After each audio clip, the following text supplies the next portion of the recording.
This episode is brought to you in collaboration with Inspo, the social network for industry insights, knowledge sharing, and thought leadership. Do you aspire to an uncomplicated and fulfilling way of life? I'm Dianne Squires, aka Dianne. That's what all my friends call me. I'm an island woman living on the island of Barbados and walking my path to a big and simple life. Walk with me and learn with me. Welcome to the Island Woman Podcast.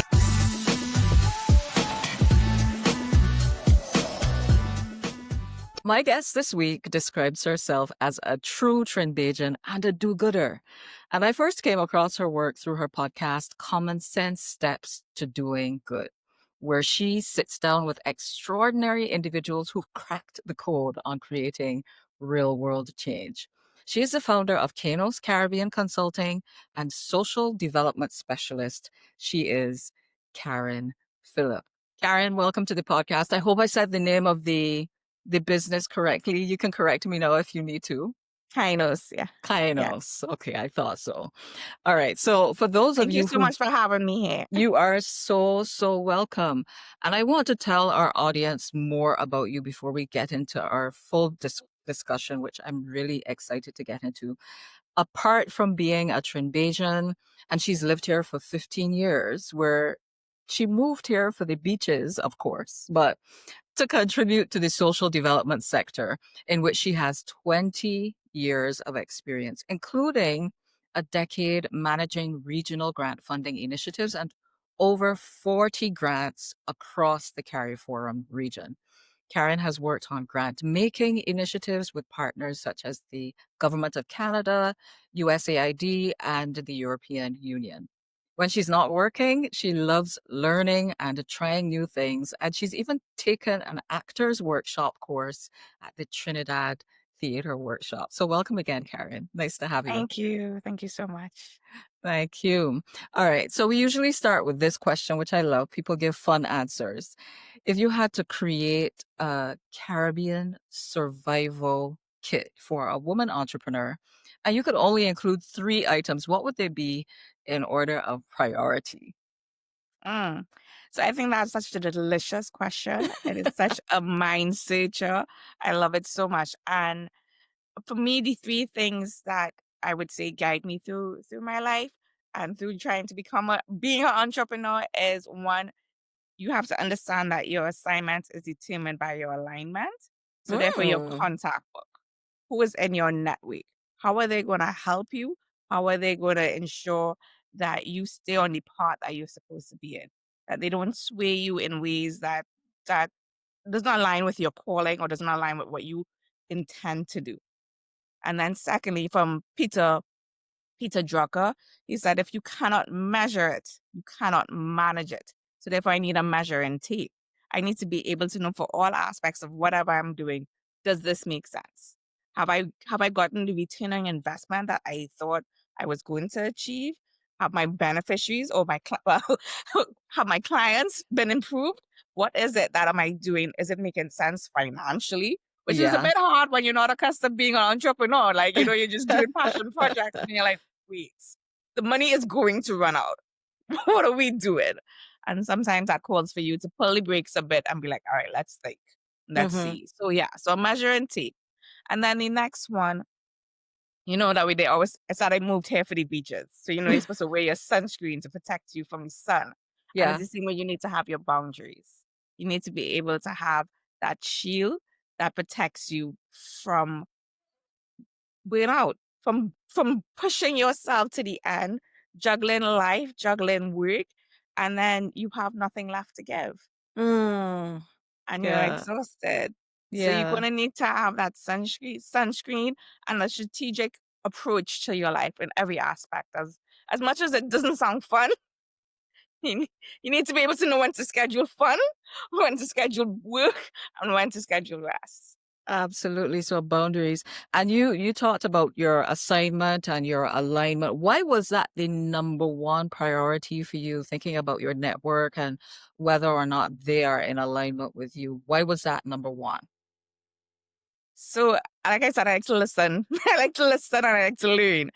And I was listening to a fundraiser, Floyd Jones from the from the States. And honestly, he's the leader of the Black Philanthropy Month. And when I heard that, because he was someone who you go after funding from has to be in line with your mission. And Yes. even though that was the context he said it in, for me, that just like, it just grabbed me that yes, the persons who are in my network supposed to help me go forward. They're not supposed to have me going in circles. They're not supposed to have me chasing wild dreams because sometimes dreams could be wild. They need to be able to say, no, Karen, you're not making sense. And I know I need to be able to hold on to that as well and be like, okay, pause. And there's another term that we use in the sector called mission drift, where you just go where the money is, or you just go where the flow is. But if that's not what you set up for, if that's not what Yeah. you establish your NGO, your nonprofit for, then who are you pleasing? You're How are going you way off achieving your track. mission?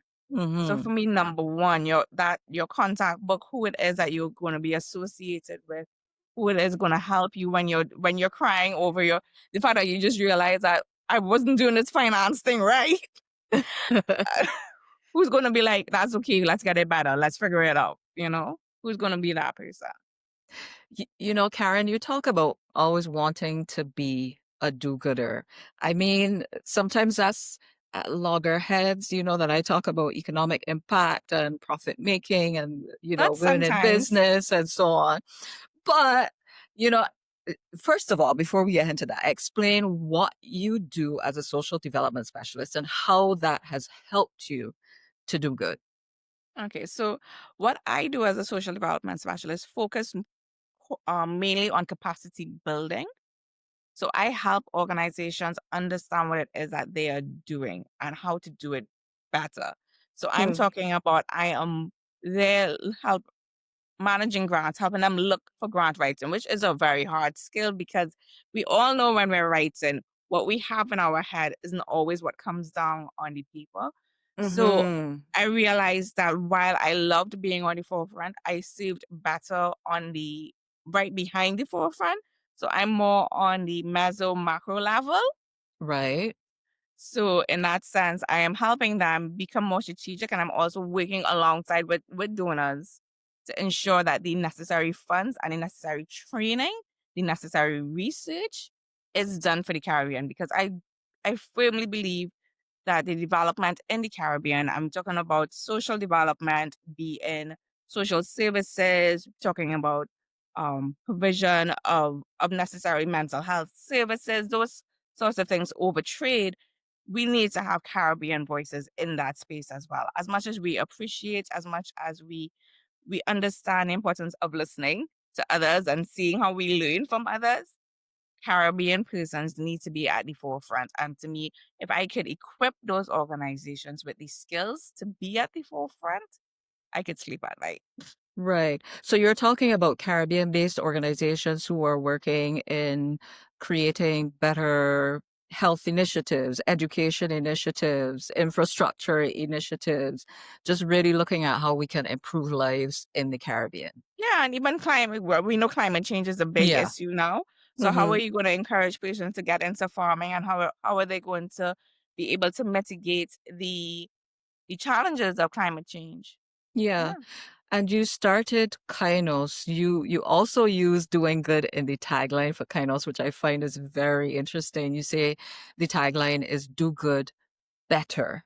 So who does Kainos help and how does it help them to do good better? Yes. Kainos mainly focuses on the side of the development sector, looking at the NGOs and the nonprofits, even though, of course, I'm open to anybody in the development sector. And we help them by giving them clarity. So, once again, making them, because a lot of persons in the sector want to do good. They want to know that that the lives of those in their community have changed, but they're not sure how. They don't know what their pain points are, or they're not sure what exactly the beneficiaries need. So I want to give them clarity on who their organization is. I want to make sure they have a plan in place to be able to implement it. And then also help them with their resource mobilization, either being fundraising strategy or a grant writing strategy. And then also through that, with the strategies, offering capacity building workshops such as my masterclass series. Okay, tell us about the masterclass series. I mean, I've worked a little bit with the development sector over the last 5 years, and there's all these terms. There's the capacity building and the resource mobilization. Let's use some of the layman's terms to kind of tell people what that means. What does capacity building mean? If I started a non-governmental organization today targeting this is my sweet spot, women and entrepreneurial development, what would capacity building be for an organization like mine? Are you strong in project management? Do you know how to report on your results? So helping you figure out how to do that sort of reporting, and it goes back to if you can't measure it, you can't manage it. So figuring Hmm. out how do you measure. And often when people are doing good, they think and it's true, the reward is in that person having a flourishing business. But at the same time, when you have to report to your donors or your investors, they need to see that it wasn't just one woman. who- Like if I give you $100, I'm probably expecting a higher return on investment. And Yeah, I mean, I know 100 is small, but you get what I'm saying. So yeah. capacity building is the simplest thing, helping you understand how to improve the skills that you have. Feeling lost in the noise of social media? Inspo cuts through the clutter, connecting you directly with real insights from real experts and industry leaders. It's a new social network dedicated to knowledge sharing, industry insights, and thought leadership. Get the latest from top minds in your field, or build your own thought leadership portfolio on Inspo. Already trusted by thousands of professionals worldwide, be part of the conversation and download Inspo Experts today on the App Store or visit www.inspo.expert. All right, so let's talk a little bit more about women because I was reading a blog on your website you published around International Women's Day this year, the theme of which was accelerate action. And I'm just gonna read the quote so the audience gets the gist of the attitude that this was written with. It says it's time to shatter the outdated image of civil society as a space of women begging for handouts. This sector is a powerhouse of job creation, driving economic growth, and empowering communities. It's these organizations that provide back to school support, entrepreneurship training, and vital social services. But behind these visible programs are the women meticulously managing grants, advocating for policy changes, and bridging the gaps left by other sectors. They are potters shaping our communities, and they deserve to be rewarded for their invaluable contributions. So, my question is, how can women in civil society be rewarded better to ensure that they are continuing to drive economic impact? Was this about salaries? Tell me what caused you to write this particular article? Yeah, because it Uh, feels like there was some frustration there, maybe even a little bit of anger, but you wanted to kind of ruffle some feathers and say, hey, look, shake some people and say, hey, look, this is what we deserve. Tell me what was going on. Yeah. So I mean, I think three things were that sent that log in that direction. Yeah, One, there is an agency out of the States called Candid, and they do research. And when they do their research, they could tell you that the men in civil society are making the majority of the money, and the women are not. Um, and the men are responsible for the bigger organizations than the women. So there's a disparity in it. And I mean, we don't have that research for the Caribbean, unfortunately. yes, And then on my podcast, I spoke to Dr. Shari Lynn Hale, and she was also talking about how the Black women are often responsible for carrying the NGOs, and they're absolutely. expected to carry it for free or for less than, and that it's unfair. And then in my I was speaking to one of my friends, and she's helping run an NGO in St. Vincent. She is working, and we know what's happening in America with cutting of things. So now she has 3 jobs just trying to make sure that her bills are paid. And it's not because you could have 3 casual jobs. Like, you do one thing casually, whatever, but she's literally managing a organization long distance and also just trying to put food on her table still. And it was a bit triggering for Yeah. me. And I feel like there's a need to challenge a bit the way that we do things in the sector. I do understand that it's a kind of a bit of a Peter pays for Paul and Paul pays for all. So because they didn't have proper controls in the past and whatnot, they're going to change their way, and they're not going to give funding for all aspects of a project, and they're going to only give you 15%. I also understand that donors have moved from program, which is funding an entire, say, gender or economic development, to saying that we're going to fund a project. So therefore, I Yeah. cannot pay for somebody's full salary because they're only doing 3 days a week on this project.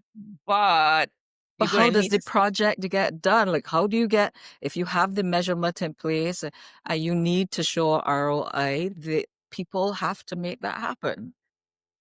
Right, right. So we need to formalize it. We need to value also the invisible labor, because even if it is that they're doing 3 days or supposedly assigning 3 days to this project, what about the emotional care when they're dealing with these beneficiaries? What about building the trust in the communities when they're going in? And that doesn't necessarily take 2 minutes. That takes going in and sitting down and understanding the needs. And then also, what is overtime for those on the ground? You may have overtime when you go further up in the technocrat or in the development sector, and you're in your Hmm. office and you whatever, but a large part of the persons who are actually implementing policies on ground, who are actually working on the ground, don't have a concept of what overtime is, because they end up giving everything. They're fueled by passion. It needs to be formalized and it needs to be valued.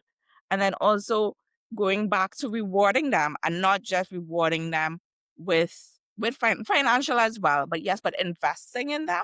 So going back to the capacity building, because I'm a lifelong learner, and I Yes. believe that other persons as well should have the opportunity and have these spaces to increase their skills, and that Yeah. way they could be able to pass that on to the other persons.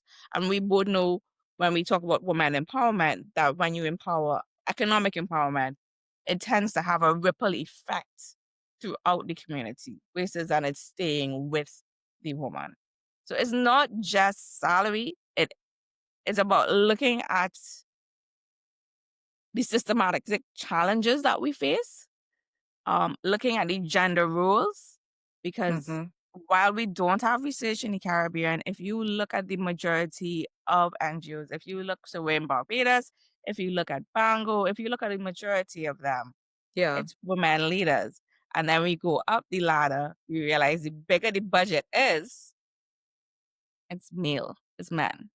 Ah, you know, I was watching probably one of the first episodes where you were talking to some of your colleagues, and I think the whole issue of well-being, and again, that boundaries around your time and your emotional and physical well-being came up. And I think you guys went into depth with that. So I want to talk now about ambition on one hand for you as a business person, and your well-being as well as someone in the sector, where clearly you can very, very easily kind of erode those boundaries between what you personally need and what you're giving to those people who would be beneficiaries. So let's put it on a scale. Let's talk about ambition first, right? A literal scale, 0 to 10. Right? So given your ambition and drive as it is now for growing your business, what is your commitment to making that business a global multi-million dollar business? 0 would be not at all, not at all. And, 10 would be that is my life mission. Where are you on that scale? No, nowhere. I don't want to be a multi-million at all. I do want to make a profit. I Yeah. do want to expand Kainos reach in the region. Yeah. I'm okay with exploring international as well, Yeah. but I'm still going to stay a small business. A Okay. small business. So where on that scale what number do you think you would be? Are you above a 5 slightly? Are you below a 5? I'm like 4.5. 4.5. Okay. I mean, while I say all of that about women not being the head or whatnot, I also understand that this woman loves her sleep. And you equate multi-million dollar with less sleep? Yes. um so I recently gotten into understanding the because I like logistics. Mm-hmm. Understanding the logistics of F1, that's Formula One racing. Yeah. And when you listen to these team principles of the wealthiest teams talk about the little details that they have to be mindful of. Yeah. Um, no, well, I mean, I have my spreadsheets and I have my documents that I have to like watch with a fine tooth, but I don't want to be responsible for the hygiene team and telling them that every race Sunday that 5 minutes after somebody comes out the bathroom, they need to go in and this is how they need to clean the bathroom. And Mm. because they need to ensure, I mean, because it's also stewardship. So while he was talking about ensuring that his clients are well, in my mind, I was like, this is how you steward your Yeah. fundraisers, your funders, because he's making sure that anybody who comes to him on race day is comfortable. They have no Mm-hmm. reason to complain. And then after watching that video, another one came up with, I think it was Beyonce's tour management. Mm-hmm. And he was saying for the first tour, everything was great. And the feedback was the bathrooms. So then for the second tour, they had to find portable toilets and not just porta potties, but fancy portable toilets to bring in. And while I find it's just fascinating because it was not something I thought of, Yeah. but the level of detail and the coordination and the logistics that it takes to have a high multi-million dollar organization, I also understand my capacity, and that's one thing that I play into your strengths. So I'm going to ensure that all the work I do is Yeah. excellent. Okay. When we need to expand to ensure that everybody else is doing excellent work Yeah. and looking for those tiny details about all these other things, Yeah. I'm not sure that at this moment that Uh-huh. Karen has the capacity for it. Okay. All right. So that takes us very nicely, especially your conversation on sleep and, the person that you want to be. And obviously, you love going to the beach. That's why you moved here. Let's talk about well being now. Are we going to put that on a scale as well? So, again, 0 to 10, thinking of your well being, your sense of freedom, your sense of having time outside of work to do other things that you love. 0 being like, hell no, it's never happening. And 10 being, you feel perfectly balanced and in harmony. Where are you on that scale? I feel like in October, I let the scale go a little too to the close to 0. And I'm trying, I'm trying to bring it, I'm trying to center it again. And that's what I'm saying, because I'm aware, because you have to be aware of yourself in Yeah. order to have good boundaries and in Mm-hmm. order to know when you reach your capacity or not and how far you could stretch yourself. Mm-hmm. And I'm very task focused, and that's what makes me excellent at my job. But because I'm very task focused, it's also hard for me to step back Mm. and implement those boundaries that I need to be good. But yeah, so this weekend I did go to the beach and I did do a 5K. So those were my fun things. So I think I'm back. I'm climbing back to like a 6 now. I passed the 5 points. When I realized I was stepping the wrong way, I had to stop. And yeah, so I had a weekend of just sleep. Yeah. I was just Yeah. like, housework will wait. It will be there when I wake up. Amen, sister. Yeah. So All I right. feel like But I'm climbing back up to a 6, and hopefully I will get back a little oh, better. so you're Yeah. kind of really on a 5 on this scale right now. Yeah. Okay. Well, I asked this question because this entire season 3 for me, I'm looking a lot, and I think I shared this with you beforehand. There's a 2015 report, IDB report, um, that talks about women and their economic impact. But what I found really interesting in that is this statistic. Well, two things. Between 2000 and 2010, it was women really, the growth in women's income that was responsible for reducing poverty by 30%. Can't get that out of my head. And then secondly, what the report also says is that it's proven that when women do earn more, they tend to sprinkle it more around communities and spend on health care and education for their children more than men do. So, in my opinion, a woman who is economically empowered, who is able to earn more, is going to grow our societies more than a man would. That's in my estimation. And And so I feel, we have evidence of that. We have yeah, Mackenzie Scott, who just gave all that money to the black colleges yesterday, to Spelman, to Howard. We have Melinda Gates, who's doing wonderful work throughout the world. And then we also have Rachel Kulisi from South Africa, who every weekend she is doing some form of philanthropy work. Yeah. yeah.